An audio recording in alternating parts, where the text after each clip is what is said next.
Welcome to The Last Breakfast. Please enjoy the video. You start by confirming your device model and OS version so you download the correct removal tools. Once done, back up important data to Google or local storage. This prevents loss. Make sure you disable unknown sources temporarily only if you installed the Palm Store outside the Play Store.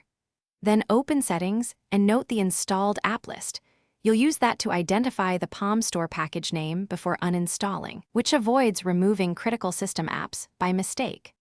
You now detect the Palm Store package with an app inspector. This reveals the exact package name, so you target the right component. Once identified, force stop the app and clear cache and data to stop active ad processes immediately. Next, connect via ADB or use an elevated app manager to uninstall or disable the package. ADB commands remove the app without touching unrelated system files. Make sure you also check for sibling ad services and repeat the process to prevent reinstallation or background ad triggers. Finish by rebooting and monitoring the device for 24 to 48 hours to ensure ads don't return.